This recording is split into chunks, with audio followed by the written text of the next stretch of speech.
Hello hi friends. Champion traffic கடைசி league ஆட்டம் வந்து India New Zealand போட்டி வந்து கடைசி முடிவுக்கு வந்ததுங்க. இதில் வந்து பார்த்திங்கன்னா நியூசிலாந்து டாஸ் வின் பண்ணி இந்தியாவை பேட் பண்ண சொன்னாங்க. ஏற்கனவே இந்தியா வந்து 2 மேட்ச் வின் பண்ணி குவாலிஃபிகேஷன் ஆகிட்டாங்க. நியூசிலாந்தும் 2 மேட்ச் வின் பண்ணி குவாலிஃபிகேஷன் ஆகிட்டாங்க. இது இறுதிப் போட்டிங்கிறதால வந்து லீக் ஆட்டத்தில் சுற்று முடிவுங்கிறதால மேட்ச் வந்து தொடங்குதுங்க. ஏற்கனவே பார்த்திங்கன்னா இந்தியா 2 மேட்ச்சில் வின் பண்ணாங்க. அதில் செகண்ட் சேசிங் தாங்க, ஃபஸ்ட்டு பேட்டிங் எடுக்கல. இது இருந்தாலும் பார்த்திங்கன்னா நியூசிலாந்து டாஸ் வின் பண்ணி இந்தியா பேட் பண்ண சொன்னாங்க. இந்தியா ரோஹித் சர்மா பார்த்திங்கன்னா பவர் பிளேவிலே 6-4 அடித்தார். அதற்கு முன்னாடியே வந்து பார்த்திங்கன்னா சுப்மன் கில் வந்து 2 ஆட்டத்திலையும் சிறப்பாக ஆடி இந்த ஆட்டத்திலே வந்து பார்த்திங்கன்னா எல்பிடபிள்யூ அவுட் ஆகிட்டார்.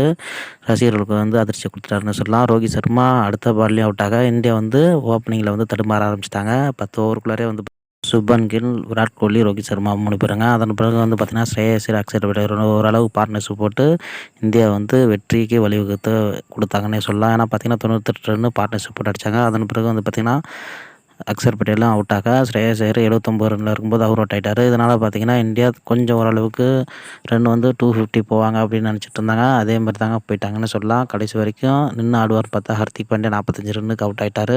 இதனால் 249 ரன் மட்டும்தான் இந்தியாவில் அடிக்க முடிஞ்சது. 250 ரன்னு வெற்றி என்ற இடத்துல ஆரம்பிச்சு நியூசிலாந்து ஓப்பனிங் பேட்ஸ்மேன் யங்கும் ஓப்பனிங்லேயே வந்து ரச்சின் ரவீந்திரா அவங்க 2 பேர் தாங்க நல்லா ஒரு பார்ட்னர்ஷிப் போட்டு வின் பண்ணி கொடுப்பாங்க அப்படின்னு நினச்சிருந்தாங்க நியூசிலாந்து ரசிகர்கள். அது வந்து பிரேக் த்ரூ கொடுத்துட்டாருன்னு சொல்லலாம். ஹர்திக் பாண்டியா விக்கெட் எடுக்க 17 ரனில் முதல் விக்கெட் எடுத்தாங்க நியூசிலாந்து. அதன் பிறகு வந்து பார்த்திங்கன்னா வருண் சக்கரவர்த்திக்கு டெபியூ மேட்சுங்க. அவர் வந்து மேட்ச்லேயே ஆடவில்லை. இந்த மேட்ச்சில் வந்து டெபியூ மேட்சாக இறக்குனாங்க. வந்த உடனே பார்த்திங்கன்னா எங்கள் விக்கெட்டை க்ளீன் போல்ட் ஆக்கிட்டார் இன்சைட் எட்ஜில். அதன் பிறகு வந்து பார்த்திங்கன்னா அடுத்தடுத்து ஓவர்லேயே வந்து பார்த்திங்கன்னா ஸ்பின்னரில் வந்து அக்ஷர் பட்டேல் ஒரு விக்கெட்டு, சடேஜா ஒரு விக்கெட்டு, வருண் சக்கரவர்த்தி கலக்கிட்டார்னு சொல்லலாங்க.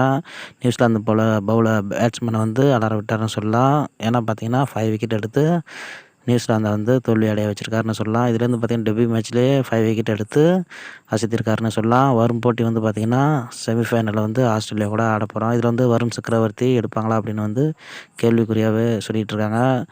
ஸோ பார்த்திங்கன்னா வருண் சக்கரவர்த்தி எடுத்தால் ஆஸ்திரேலியாவுக்கு ஒரு பலவீனமாக இருக்கும்னு சொல்கிறாங்க. அதோடு பார்த்திங்கன்னா அவர் டெபியூ மேட்ச்லேயே விக்கெட்டை கைட்டிருக்காரு, 5 விக்கெட்டை.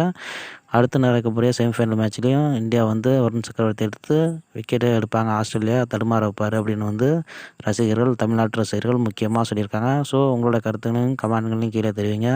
மறக்காமல் இந்த சேனலில் சப்ஸ்கிரைப் பண்ணுங்கள். நெக்ஸ்ட்டு வந்து ஆஸ்திரேலியா செமிஃபைனல் சந்திப்போம். நன்றி, வணக்கம்.